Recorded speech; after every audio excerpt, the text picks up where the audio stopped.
Se eles não fizerem um acordo, haverá bombardeio, como nunca viram antes. Esse é o aviso do presidente Trump ao Irã, claro, direto e apoiado por poder de fogo.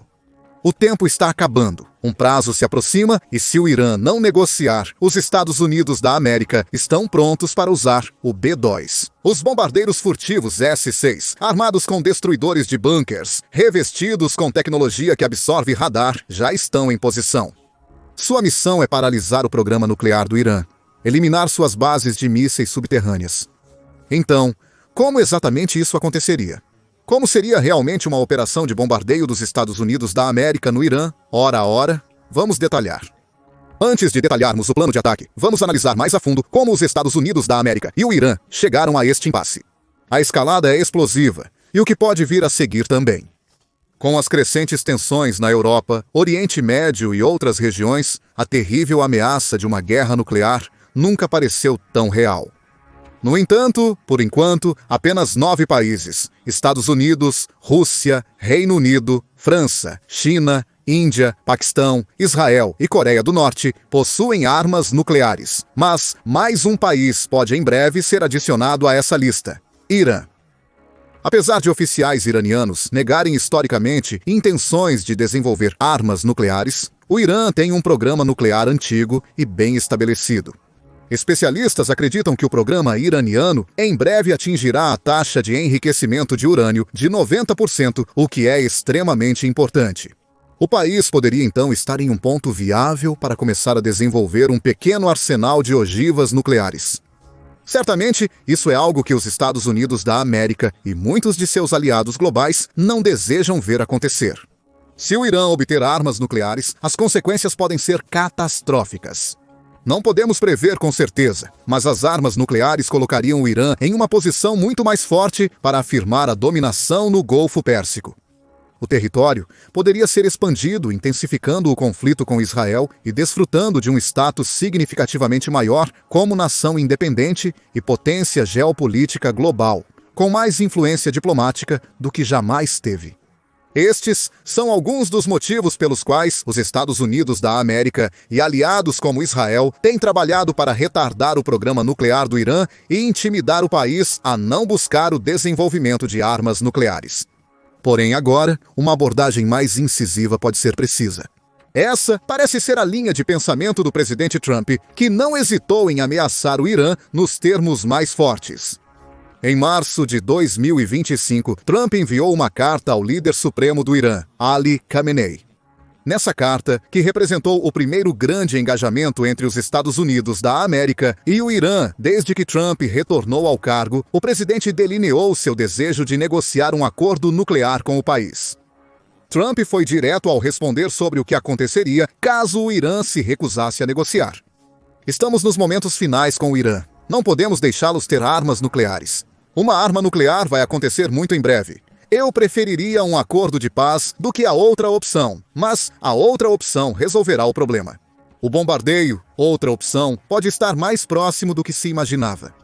Contudo, o avanço rumo a qualquer negociação ou acordo tem sido bastante lento até o momento. Em sua resposta inicial, Khomeini afirmou que os Estados Unidos da América não eram confiáveis e que ele não apoiava diálogo direto com o governo Trump. O presidente iraniano, Masoud Pezeshkian, disse que apoiaria conversas com os Estados Unidos da América, mas seguiria a liderança de Khamenei.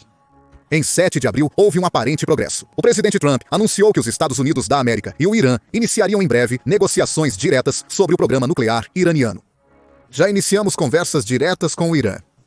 Trump informou que uma grande reunião ocorrerá no sábado para discutir possíveis acordos, ressaltando a preferência geral por um entendimento. Contudo, os oficiais iranianos reagiram prontamente, minimizando as conversas. No 10º, o ministro das Relações Exteriores Abbas Araqi postou que as conversas seriam na verdade indiretas e não diretas, como afirmado por Trump. Ele acrescentou que as discussões deveriam ocorrer em Omã com o intermediário Omani Badar al-Bussaidi, ministro das Relações Exteriores de Omã. Houve várias rodadas de conversas indiretas entre os dois países ao longo dos anos, mas raramente resultam em grandes mudanças.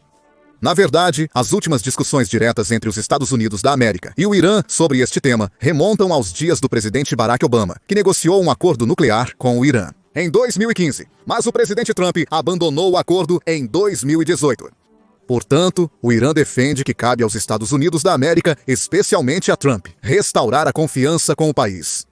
Arashi afirma que a América tem a iniciativa e, considerando a próxima ação do exército americano, os Estados Unidos da América estão prestes a dar um golpe.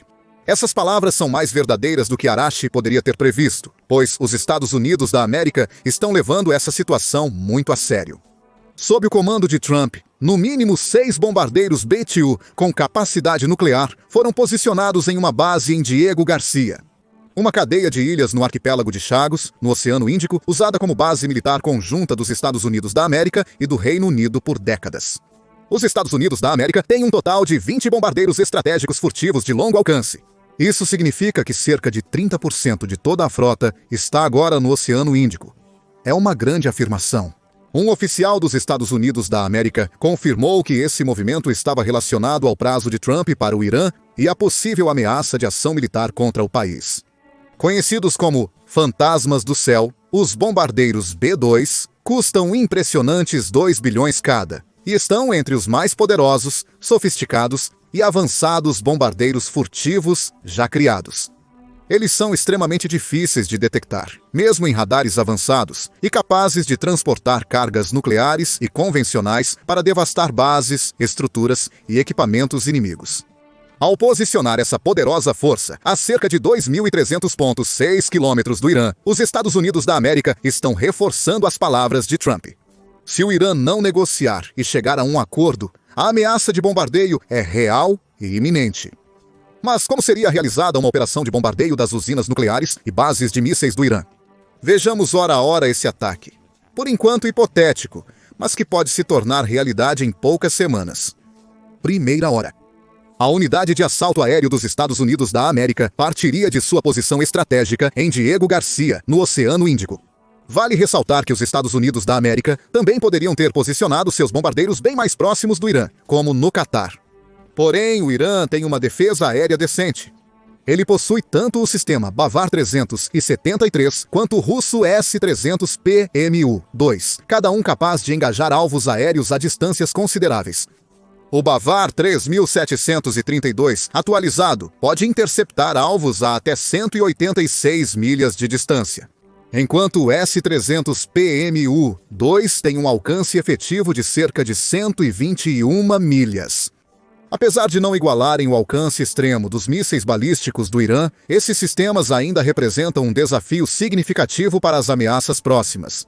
Se os Estados Unidos da América lançarem bombardeiros do Catar a apenas 100 milhas do Irã, este poderia agir rapidamente. Ele poderia lançar mísseis antiaéreos de imediato, possivelmente derrubando bombardeiros e outras aeronaves antes que os Estados Unidos da América conseguissem sequer decolar. Contudo, ao decolar de Diego Garcia, fora do alcance dos mísseis iranianos, o risco de um ataque logo após a decolagem é praticamente eliminado. Acredita-se que a velocidade máxima dos bombardeiros B-2 seja pouco mais de 600 milhas por hora. Decolando, eles levariam mais de 3 horas para alcançar o espaço aéreo iraniano. Hora 2. Enquanto aguarda a chegada dos bombardeiros B-2, os Estados Unidos da América posicionariam outras forças aéreas na área. Em outras palavras, veríamos os jatos FA-18 Super Hornet e EA-18G Growler decolando de porta-aviões no Mar Arábico. Os papéis seriam claros. Alguns focariam em abrir caminho pelas defesas aéreas iranianas. Outros, por sua vez, escoltarão e protegerão os enormes Stratotankers KC-135, essenciais para manter a missão em curso, fornecendo reabastecimento para os jatos e principalmente para os bombardeiros B-2. Estima-se que aproximadamente 100 caças de jets estejam atualmente posicionados em países próximos ao Irã, como Arábia Saudita, Emirados Árabes Unidos, Catar e Jordânia, prontos para atacar alvos assim que receberem a ordem. Hora 3. Com os B-2 ainda a caminho, os tanques e jatos acompanhantes assumiriam posição em espaço aéreo amigável sobre a Arábia Saudita. Enquanto isso, esquadrões de Super Hornets, equipados com bombas guiadas GBU-53, provavelmente seriam enviados ao Irã, prontos para atacar os sistemas de mísseis antiaéreos iranianos, tornando muito mais seguro e fácil para os B-2S prosseguirem. Cerca de 3 horas após o início da missão, os B-2S chegariam ao seu destino. Mesmo que eles tenham um alcance máximo de cerca de 6.000 milhas náuticas e só teriam completado cerca de 1.800. Nesse ponto, eles ainda precisariam reabastecer para cumprir o restante da missão. O próximo passo é alinhar os B-2S ao lado dos tanques Strata para reabastecer. Enquanto isso, os Super Hornets formariam uma formação circular protetora, pronta para responder a ameaças potenciais do solo. Após o reabastecimento, os B-2 continuarão voando.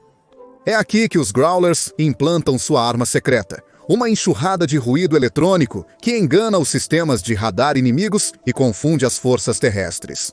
Isso dificulta muito o rastreamento da frota pelos iranianos. Mesmo que saibam que os bombardeiros estão a caminho, não saberão a direção em que estão viajando ou sua localização em qualquer momento. 5ª hora.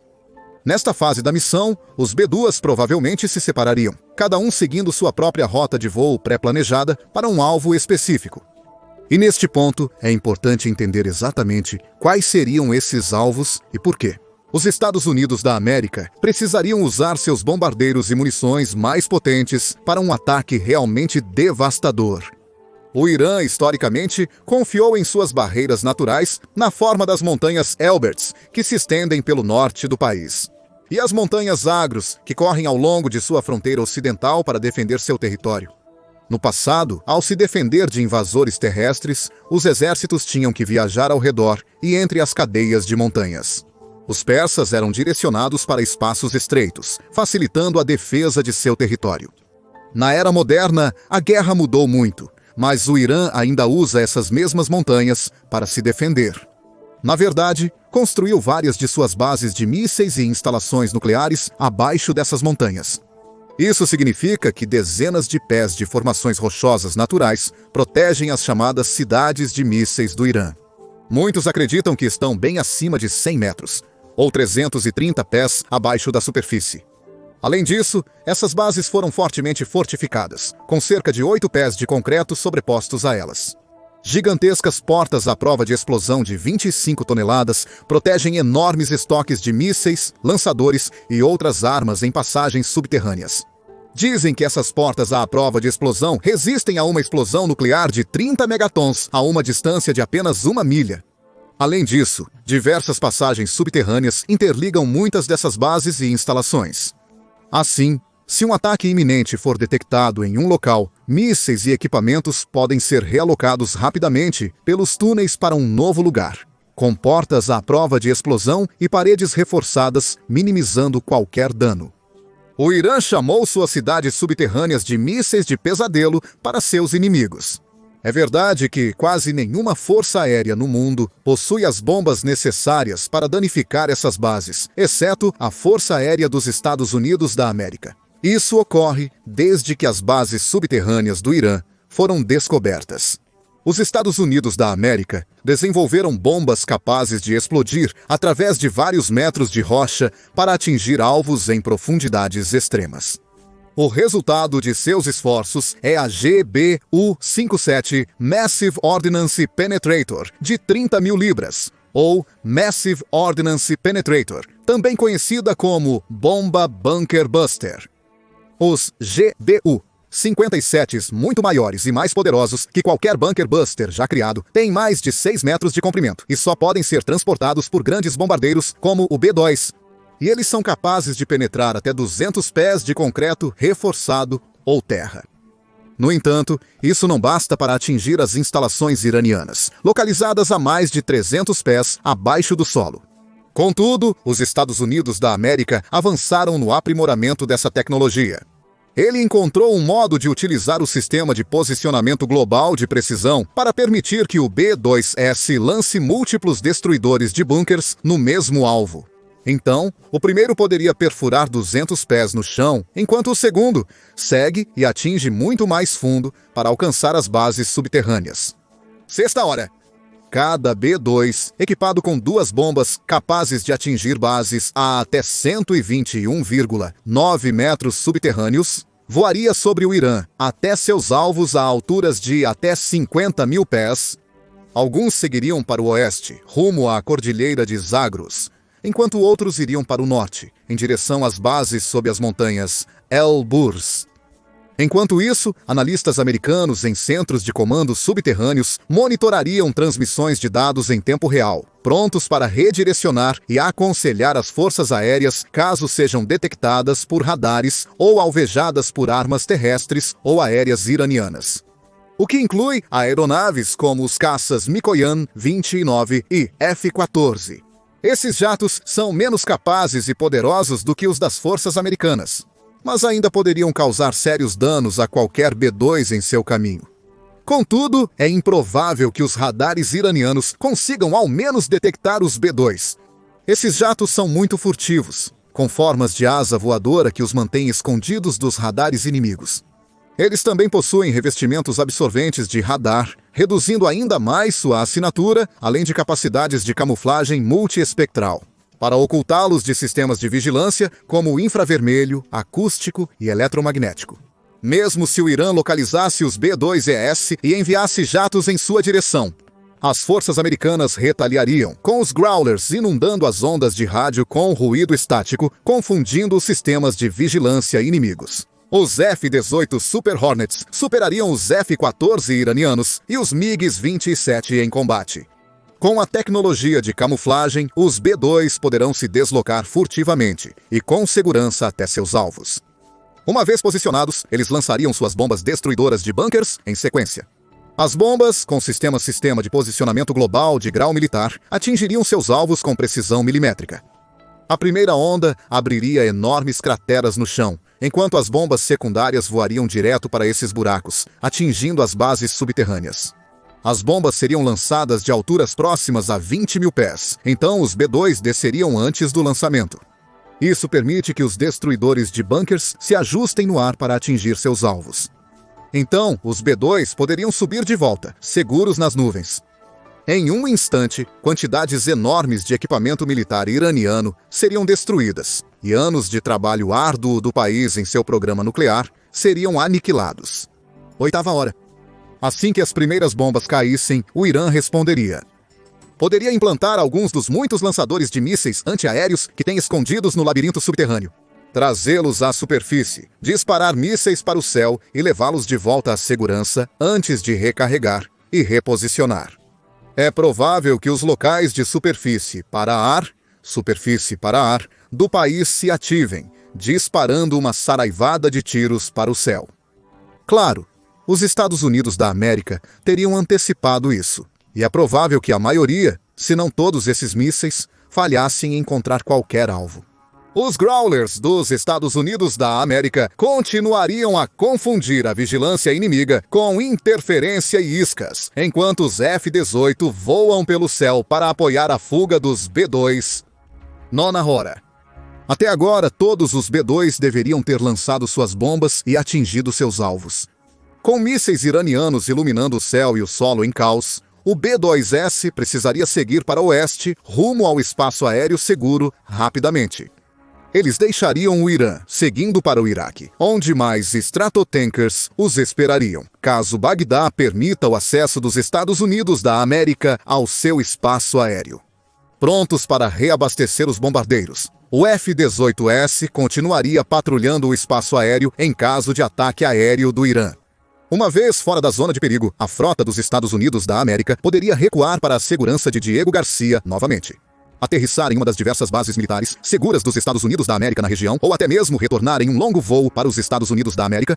Em um único dia, os bombardeiros dos Estados Unidos da América poderiam danificar significativamente o programa nuclear e as bases militares do Irã. Até mesmo aqueles que o Irã considera os mais seguros e protegidos do mundo. Seus mísseis poderiam perfurar a terra, destruindo grandes áreas de montanhas, para atingir as bases subterrâneas, causando danos colossais rapidamente. O Irã está confiante de que poderia se reconstruir mesmo se sofresse um ataque desse tipo. Com o ex-conselheiro adjunto de Segurança Nacional de Israel, Chuck Freilich, afirmando que o Irã tem o conhecimento necessário hoje para reconstituir o programa. Mesmo após um ataque completamente bem-sucedido, a ação militar não é mais uma opção para eliminar o programa, apenas para ganhar tempo. Porém, dado o potencial de destruição de um ataque aéreo americano e a proximidade dos bombardeiros B-2, a situação é preocupante. O Irã talvez precise reconsiderar sua posição, negociar um acordo nuclear com o presidente Trump. Senão, o desastre certamente está no horizonte para o país. O que você acha das táticas de Trump em relação ao Irã até agora? Poderia realmente acontecer um bombardeio B-2 num futuro não muito distante? Compartilhe sua opinião nos comentários e inscreva-se no The Military Show para mais notícias sobre as tensões crescentes no Oriente Médio.